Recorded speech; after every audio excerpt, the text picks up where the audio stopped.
نحمده ونستعينه ونستغفره ونؤمن به ونتوكل عليه ونعوذ بالله من شرور أنفسنا ومن سيئات أعمالنا من يهده الله فلا مضل له ومن يضلله فلا هادي له ونشهد أن لا إله إلا الله وحده لا شريك له ونشهد أن سيدنا ونبينا ومولانا محمدا عبده ورسوله أرسله بالحق بشيرا ونذيرا وداعيا إلى الله بإذنه وسراجا منيرا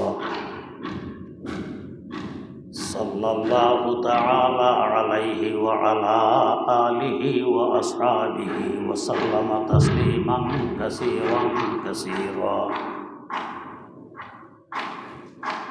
أما بعد فأعوذ بالله من الشيطان الرجيم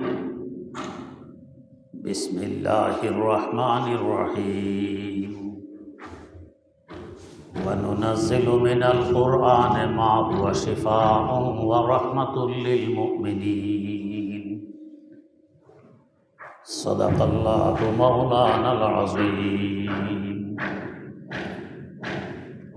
اللهم صل على سيدنا ومولانا محمد وعلى آل سيدنا ومولانا محمد كما صليت على سيدنا إبراهيم وعلى آل سيدنا إبراهيم إنك حميد مجيد اللهم بارك على سيدنا محمد وعلى آل سيدنا محمد كما باركت على سيدنا إبراهيم وعلى آل سيدنا إبراهيم إنك حميد مجيد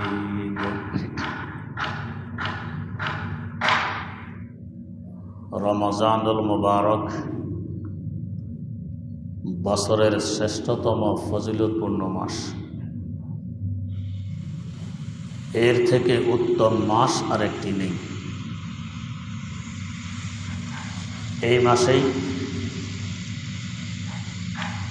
জগতের শ্রেষ্ঠতম নেয়ামত কোরআনে কারীম অবতীর্ণ হয়।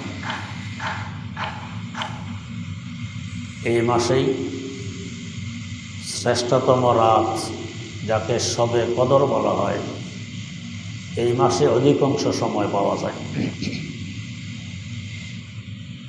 অনেকগুলো শ্রেষ্ঠত্ব একত্রিত হয়েছে এই মাসে। এর ভিতরে আমাদের মা বোনেরা রমজানের শুরু থেকে নিয়ে নতুনভাবে কোরআনে কারীম শিক্ষা দান এবং গ্রহণ চালু রেখেছেন। আরেকটি অনেক বড় দৌলত নেয়ামত। মানুষ সব সময় থাকে শান্তির প্রত্যাশী।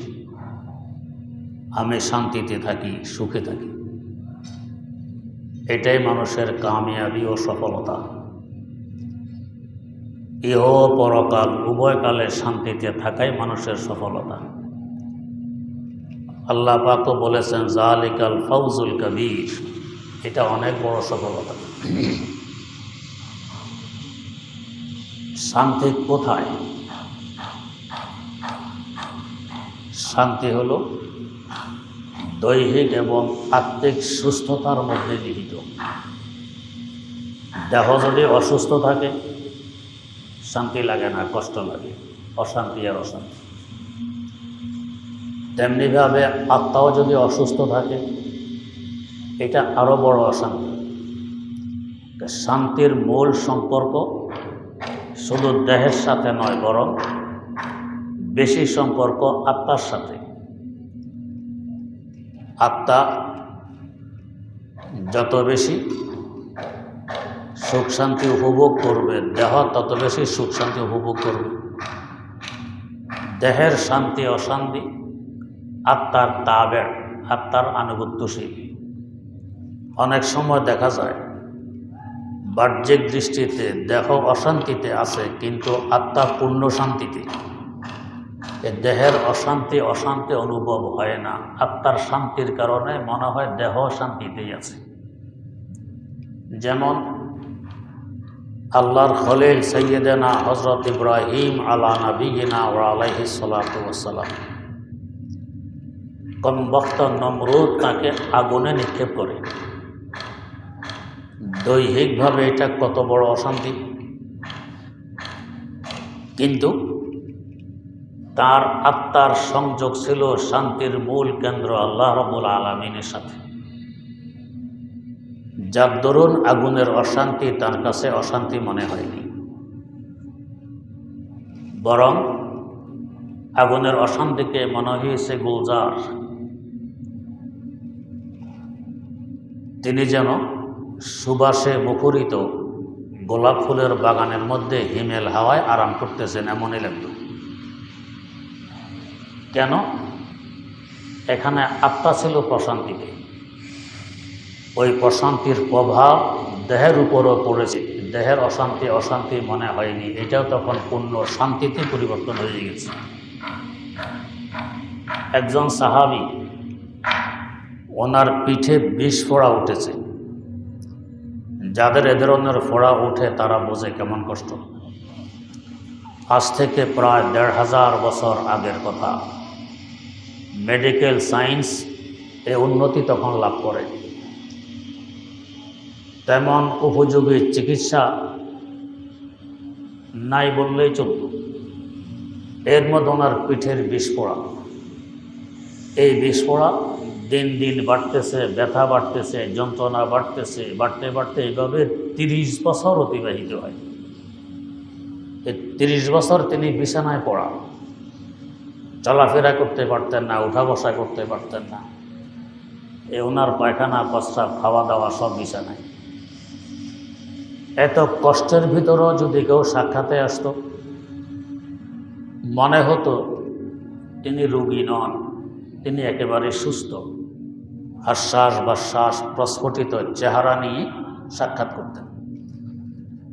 একদিন জিজ্ঞেস করা হলো যে 20 ফোঁড়া আপনার পিঠে, দীর্ঘ 30 বছর আপনি বিছানায় পড়ে আছেন, কিন্তু আপনাকে দেখলে মনে হয় না যে আপনি রোগী, আপনি অসুস্থ, আপনি কষ্ট পান। আত্মার প্রশান্তির দোহাই দিয়ে বললেন, দেখো এই 20 ফোঁড়া আমাকে কে দিয়েছে? আল্লাহ দিয়েছেন। আমার আল্লাহ যদি আমাকে 20 ফোঁড়া দিয়ে খুশি থাকেন, আমি নারাজ থাকব? আমার আল্লাহ যে কাজে খুশি আমিও সে কাজে খুশি। কন্যা সাওয়াদ নসিবে দুশ্মন কে সাওয়াদ হাওয়া কেতে গাতো, নাসাবাদ নসিবে দুশ্মন কে সাওয়াদ হালা কেতে গাতো, সারে দোষে তা সালামত কে তো খঞ্জর আজমাই, সারে দোষে তা সালামত কে তো খঞ্জর আজমাই। আমার আল্লাহ যদি আমাকে 20 ফোঁড়া দিয়ে খুশি থাকেন, আমি 20 ফোঁড়া নিয়েই খুশি, কেন আমি নারাজ থাকব?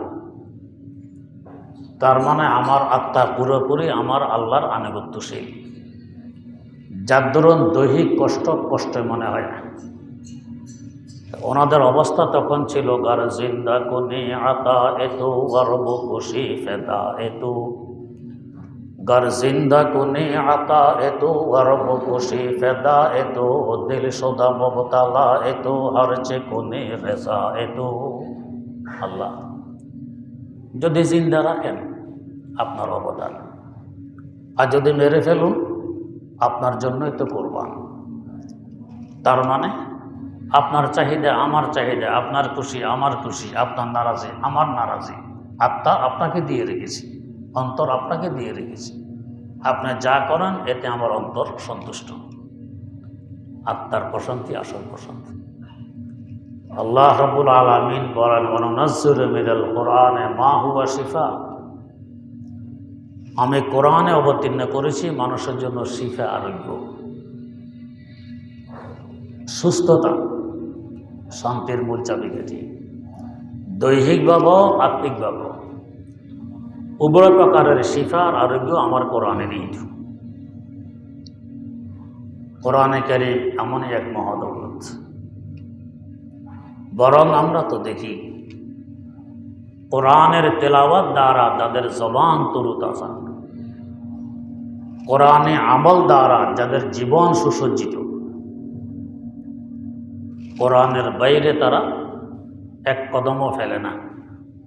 এদের থেকে শান্তিতে দুনিয়ার আর কোনো মানুষ নেই, কোনো মাখলুক নেই। এরা সবচেয়ে বেশি শান্তিতে। এরা তখন যা চায়,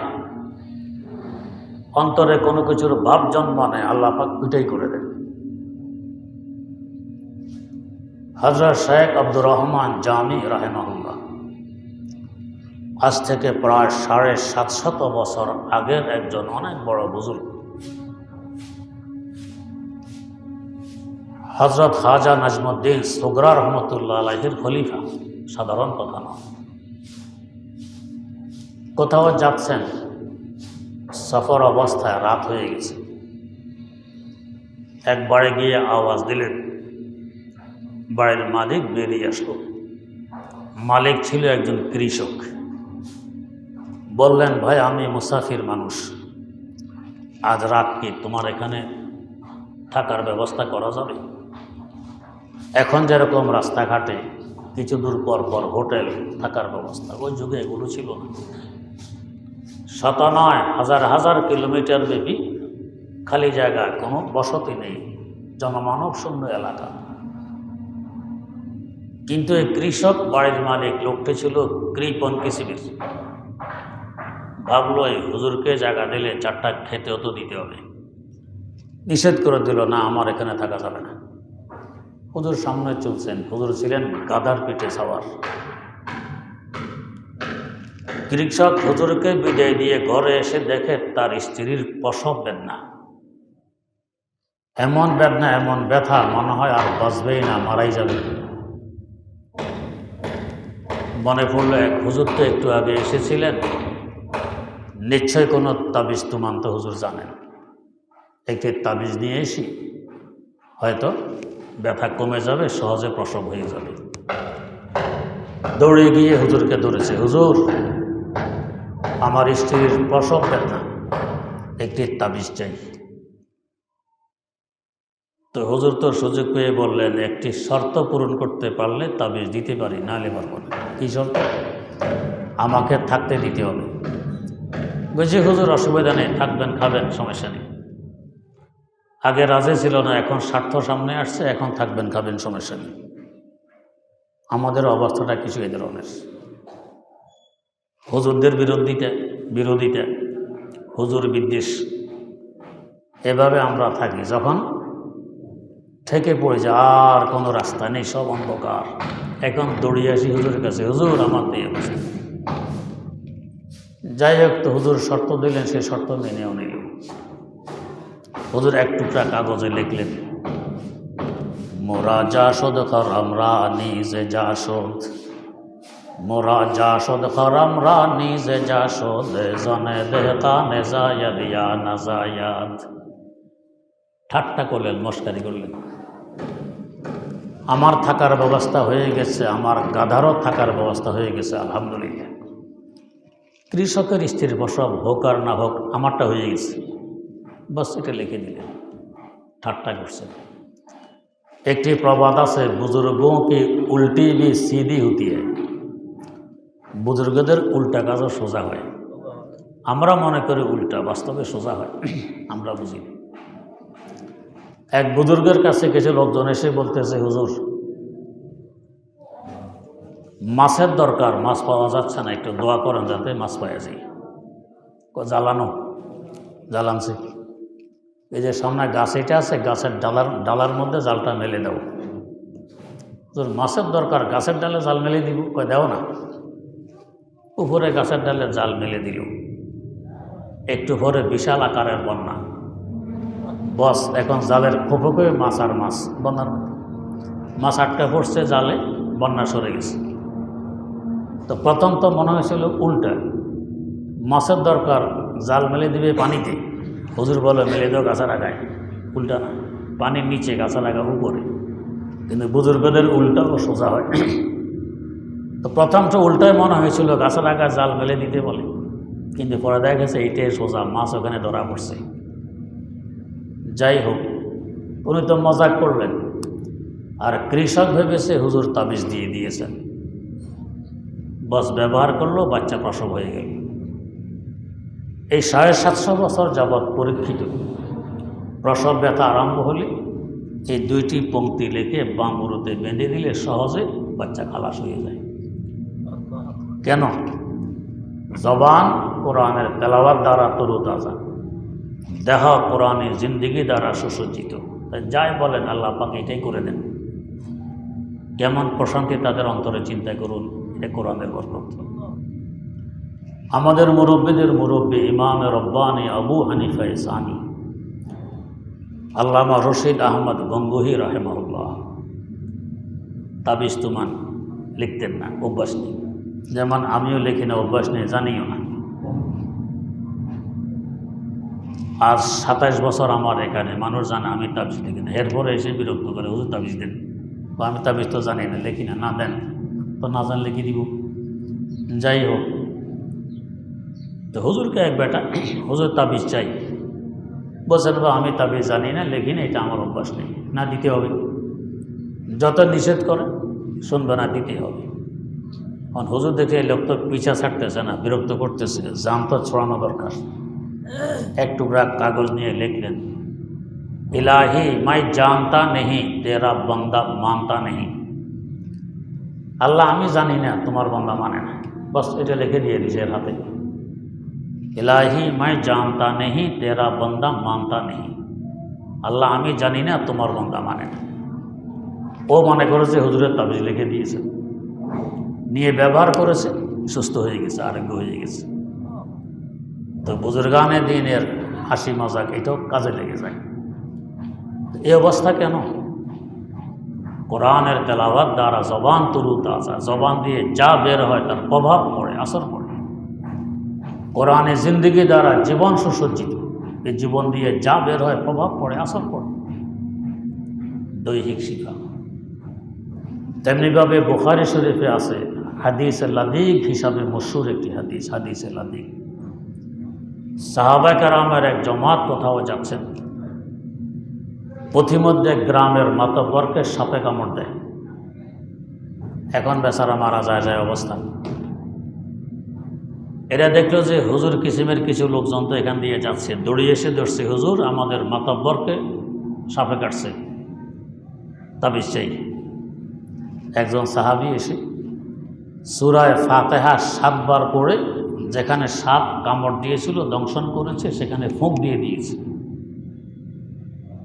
বাস মাতব্বর একদম সুস্থ হয়ে দাঁড়ায় গেছে, যেন সাপে তাকে কামড়ে দেয়নি, এরকম সুস্থ। কেন? সূরায়ে ফাতিহার আরেক নাম কি? সূরাতুশ শিফা, আরোগ্যের সূরা। পুরা কোরআন শরীফে কিতাবুশ শিফা, আরোগ্যের কিতাব। তো বাস সূরায়ে ফাতিহা করে ফুঁক দিলেন, সাপের বিষ নেমে গেল, মাতব্বর একেবারে সুস্থ। এরা খুশি হয়ে অনেকগুলো ছাগল হাদিয়া দিয়েছে। এখন তাদবীর তো করেছে কোরআন দিয়ে, সূরা ফাতিহা দিয়ে। এই হাদিয়া গ্রহণ করা বৈধ হবে কি হবে না, সাহাবায়ে কেরামের সন্দেহ। ওনারা ছাগল ব্যবহার না করে দরবারে নবুয়তে এসে জিজ্ঞেস করলেন, হুজুর এই এক কাজের বিনিময়ে এতগুলো ছাগল তারা দিয়েছে, এগুলো ব্যবহার আমাদের জন্য বৈধ হবে কি না? কারণ কোরআনের মাধ্যমে তাদবীর করছি তো। হুজুর বললেন, আমারও 1 অংশ দাও। তার মানে বৈধ হবে তো হবে, আরও ভালো বৈধ হবে, তাই আমাকেও 1 অংশ দাও। বৈধ হইল। এখান থেকে কোরআনের আয়াত দিলে, জাড়ফুঁক করলে, তাবিজ লিখলে বিনিময় নেওয়া বৈধ, অবৈধ নয়। যাই হোক, তো এই যে সুস্থ হয়ে গেল কোরআনের প্রথম সূরা, সূরায়ে ফাতিহা পড়ে ফুঁক দেওয়ার বরকতে। কেন? কোরআন তো শিফা, আরোগ্য। আল্লাহ পাক বলে দিয়েছেন, ওয়ানুনাজ্জিলু মিনাল কোরআনে মা হুয়া শিফা। কোরআন হলো শিফা, এটা আরোগ্য। এই দৈহিক শিফা, দৈহিক আরোগ্য, দৈহিক শান্তির চাবিকাঠি কোরআনে কারীম। তেমনিভাবে আত্মাও তেমন। সবচেয়ে বড় জিকির কোরআনে কারীম। আল্লাহ পাক 21তম পারা শুরুতে বলেছেন, উতলু মা উহিয়া ইলাইকা মিনাল কিতাব ওয়া আকিমিস সালাহ ইন্নাস সালাতা তানহা আনিল ফাহশাই ওয়াল মুনকার ওয়া লাযিকরুল্লাহি আকবার ওয়াল্লাহু ইয়ালামু মা তাসনাউন। কোরআন সবচেয়ে বড় জিকির। আমরা আল্লাহ বলেন কি, আল্লাহ বিযিকরিল্লাহি তাতমাইন্নুল কুলুব। আমি আল্লাহর জিকিরের মাধ্যমে তোমাদের অন্তর প্রশান্তি লাভ করব, জিকিরের মাধ্যমে। তো সবচেয়ে বড় জিকির কোরআন। এটার মাধ্যমে প্রশান্তি লাভ করবে, আত্মা শান্তিতে থাকবে। আর আত্মার শান্তি থাকলে অটোমেটিক দেহ শান্তিতে থাকবে। আর দেহের শান্তি আত্মার শান্তির লাভে। তার মানে আমি যদি শান্তি চাই, ইহ পরকাল উভয়কালে কোরআনের বিকল্প নেই। তাই রমজানুল মুবারক গুরুত্বপূর্ণ, সবচেয়ে বেশি ফজিলতপূর্ণ মাস। এই মাসে সবচেয়ে গুরুত্বপূর্ণ দৌলত কোরআনে কারীম আমাদেরকে আল্লাহ পাক দান করেছেন। আর এই মাসে মা বোনারা কোরআন শিক্ষার ব্যবস্থা করেছেন। অনেক বড় ভাগ্যের ব্যাপার, অনেক বড় ভাগ্যের ব্যাপার। এর শকর যতই আদায় করব, আদায় হওয়ার নয়। আর শকর শুধু আলহামদুলিল্লাহ বললে আদায় হয় না, নেয়ামত হিসাবে শকর আদায় করা লাগে। কোরআনের মতো নেয়ামত আল্লাহ পাক আপনাদেরকে দান করেছেন, তার শকর হবে বিশুদ্ধভাবে পড়ার চেষ্টা অব্যাহত রাখা। এই নয় যে বস রমজানুল মুবারকে পড়লাম এরপরে 11 মাস ছুটি, না। আলহামদুলিল্লাহ আমাদের এখানে রবি সোম মঙ্গল এই 3 দিন আসর থেকে মাগরিবের আগ পর্যন্ত কোরআনে কারীম শিক্ষার ব্যবস্থা আছে। আর বুধবার তালিমের ব্যবস্থা আছে।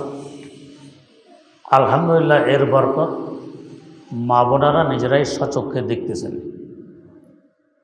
এই এলাকায় আগে মা বোনদের অবস্থা কেমন ছিল, পরিবর্তন হয়ে এখন কেমন হয়েছে।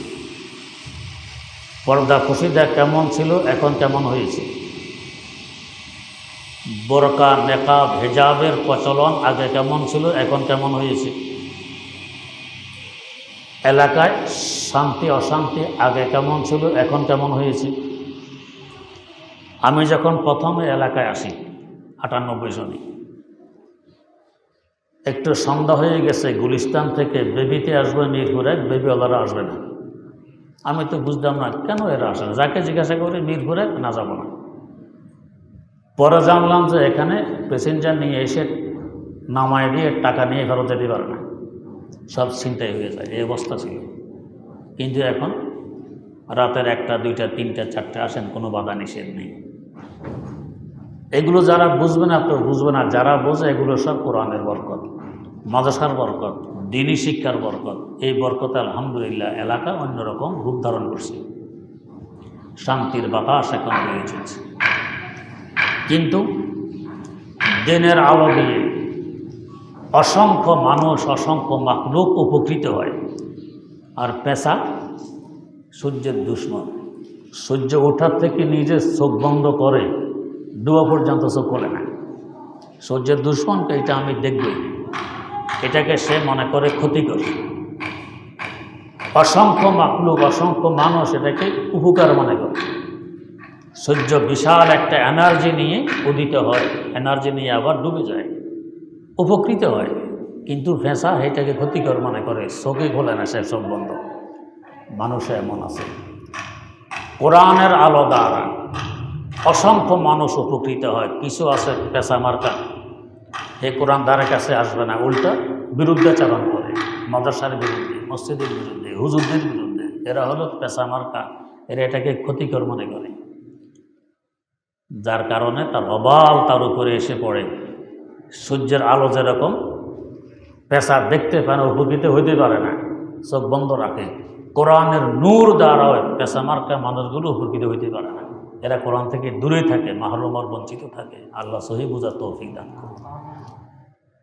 তো কোরআনের শকর আমরা বাকি 11 মাসেও রবি সোম মঙ্গল বিশুদ্ধভাবে কোরআন শিখব, মাসালা মাসাইল শিখব, বুধবারে তালিম উপস্থিত হব, নিজেরাও হব, অন্য মা বোনদেরকে বুঝাই শুনে নিয়ে আসব। ইনশাআল্লাহ আপনিও উপকৃত হবেন, যাদেরকে নিয়ে আসবেন ওরাও উপকৃত হবেন। ওদেরকে আনার বরকতে আপনি অনেক সওয়াব পাবেন, ডবল সওয়াবের মালিক হবেন। এই চেষ্টা অব্যাহত রাখবো, এটা কোরআনের শিক্ষার শকর আদায়। দ্বিতীয়ত, যে কোনো একটা সময় বাছনি করে ঠিক করে তেলাওয়াত করব। আমার তেলাওয়াত যদি অশুদ্ধ হয় কিন্তু আমি শুদ্ধ করার চেষ্টা অব্যাহত রাখি, আমি অশুদ্ধ তেলাওয়াত করলেও ডবল সওয়াব পাব। হাদিস শরীফে আছে, যদি কোরআন শরীফ কেউ চালু করতে পারে না, শুদ্ধ করে পারে না, কিন্তু শুদ্ধ করার চালু করার চেষ্টা অব্যাহত রাখে, এর আগ পর্যন্ত সে পড়ে, আমাদের দেশি ভাষা বলে কোথায় কোথায় পড়ে, এভাবেও যদি পড়ে তো সে ডবল সওয়াব পাবে।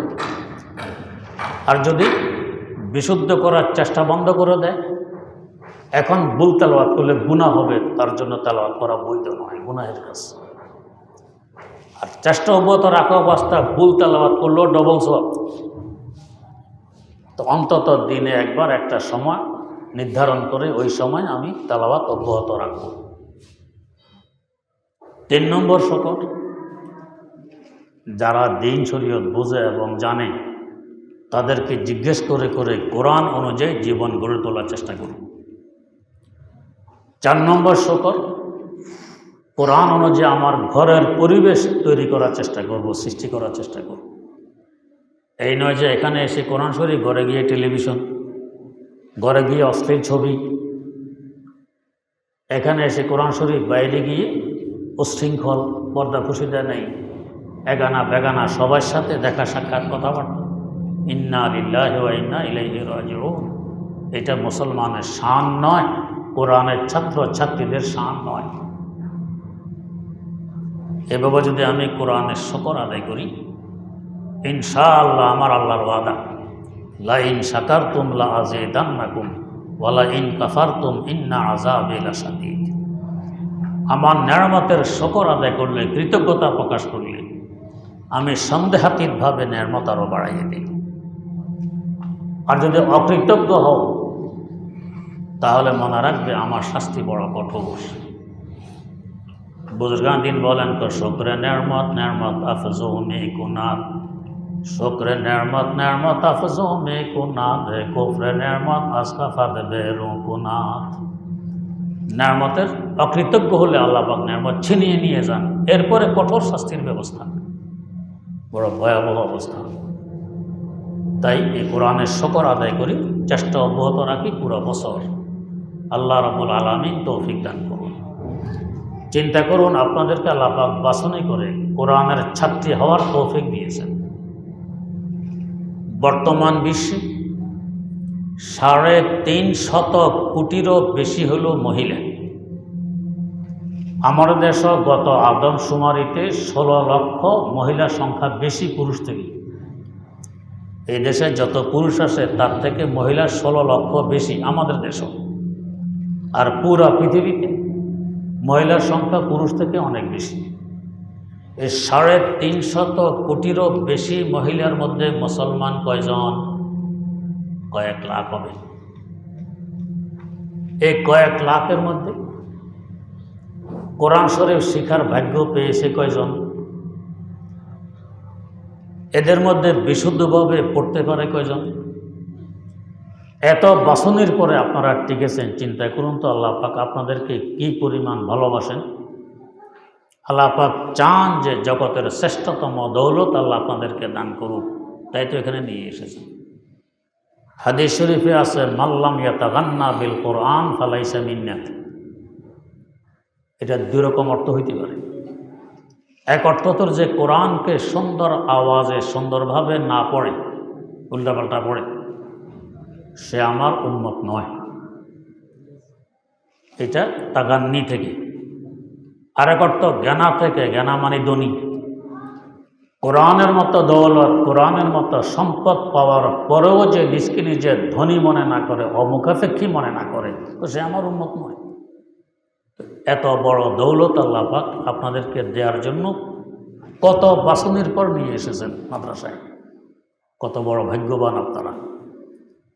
আল্লাহ রাব্বুল আলামিন আপনাদেরকে আরো তৌফিক দান করুন। এতদিন যাবৎ পড়ে এখন সবক নেবেন।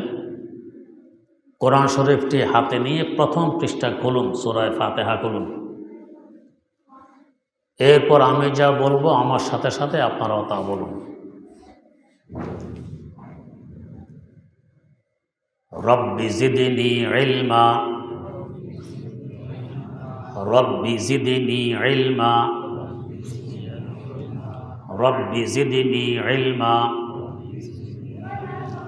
রব্বি ইয়াসসির ওয়ালা তুআসসির ওয়া তাম্মিম আলাইনা বিল খাইর ওয়া বিকা নাস্তাঈনু ইয়া মুস্তাআন। রব্বি ইশরাহ লি সাদরি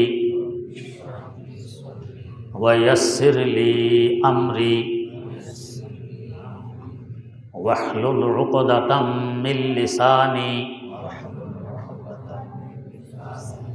ইয়াফকাহু কওলি।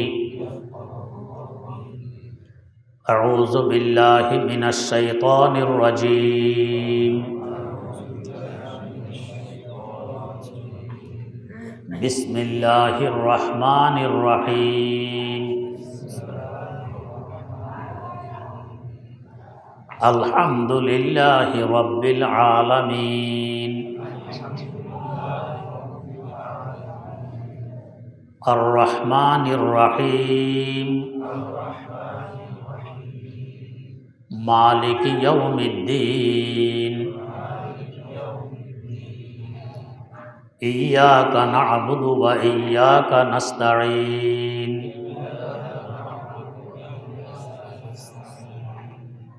ইহদিনাস সিরাতাল মুস্তাকিম। সিরাতাল লাযীনা আন'আমতা আলাইহিম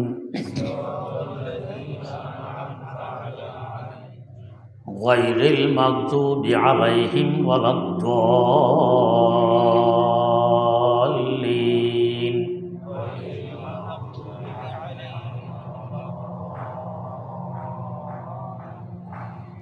আমিন। আলহামদুলিল্লাহি রাব্বিল আলামিন ওয়াসসালাতু ওয়াসসালামু আলা আশরাফিল আমবিয়া'i ওয়াল মুরসালিন সাইয়্যিদিনা ওয়া মাওলানা মুহাম্মাদিন ওয়া আলা আলিহি ওয়া আসহাবিহি আজমাইন।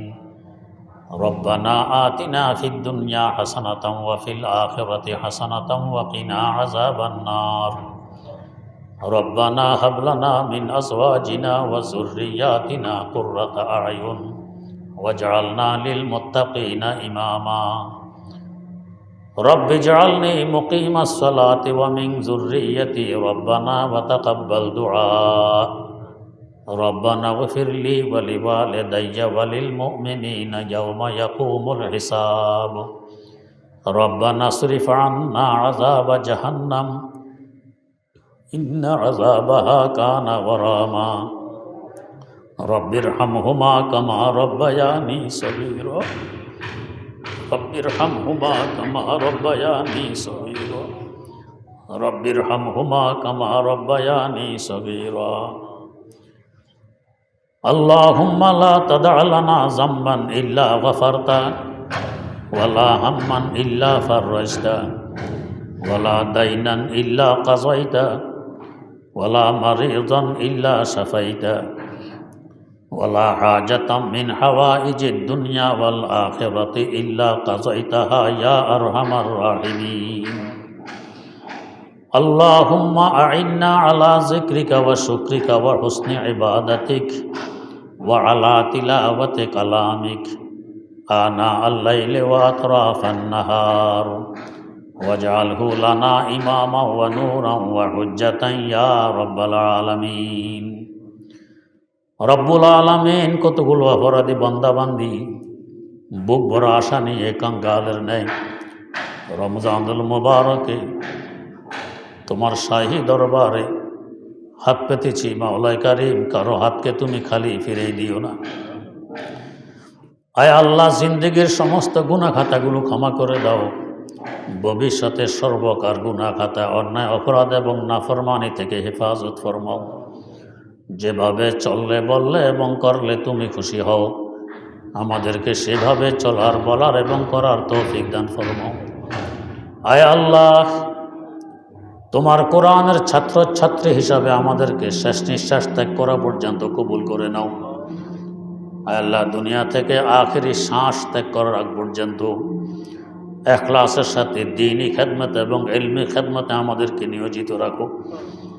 যেভাবে খেদমত করলে তুমি খুশি হও, সেভাবে খেদমত করা তৌফিক দান করো। আল্লাহ, আমাদের অত্র মসজিদ মাদ্রাসাকে কিয়ামত রাত পর্যন্তের জন্য কবুল করে নাও।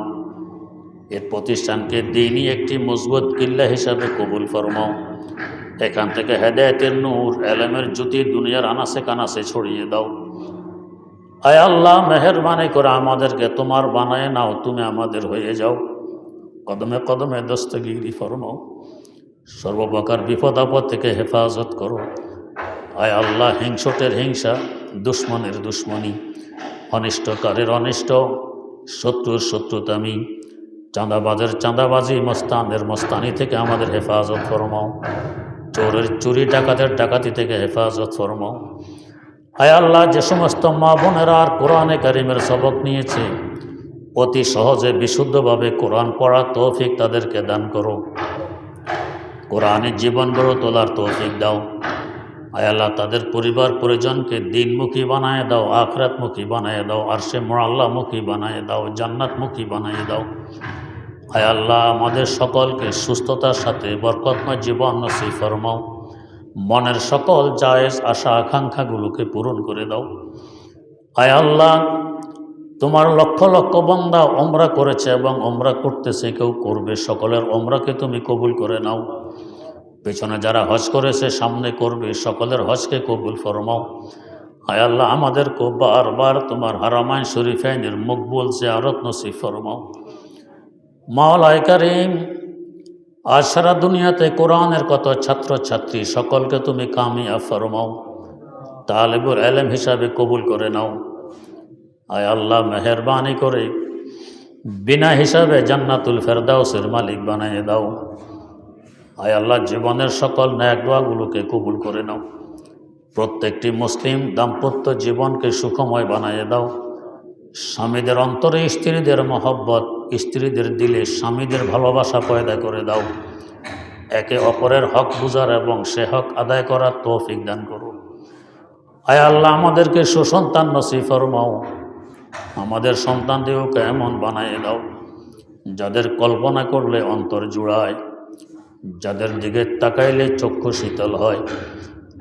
আয় আল্লাহ, আমাদের মারা যাওয়ার পর যারা আমাদের জানাজার নামাজের ইমামত করতে সক্ষম হয়, যারা কবরের কিনারা দিয়ে হেঁটে গেলেও কবরের আযাব বন্ধ হয়।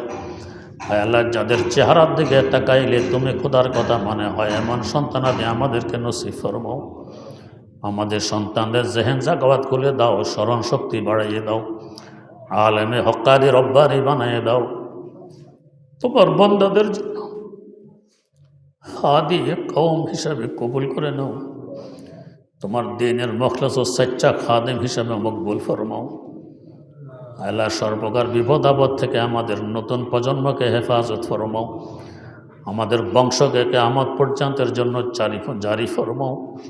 সকলকে দ্বীনের মুখলিস খাদেম হিসাবে কবুল করে নাও।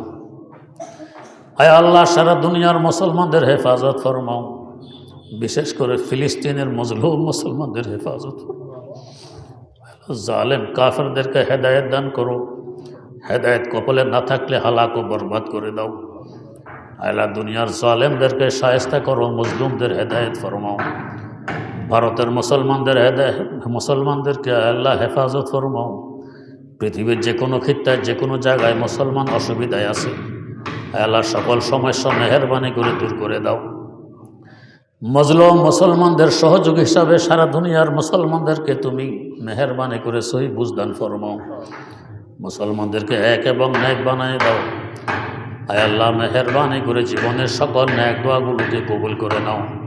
সুবহানা রব্বিকা রব্বিল ইজ্জাতি আম্মা ইয়াসিফুন ওয়া সালামুন আলাল মুরসালিন ওয়াল হামদুলিল্লাহি রাব্বিল আলামিন।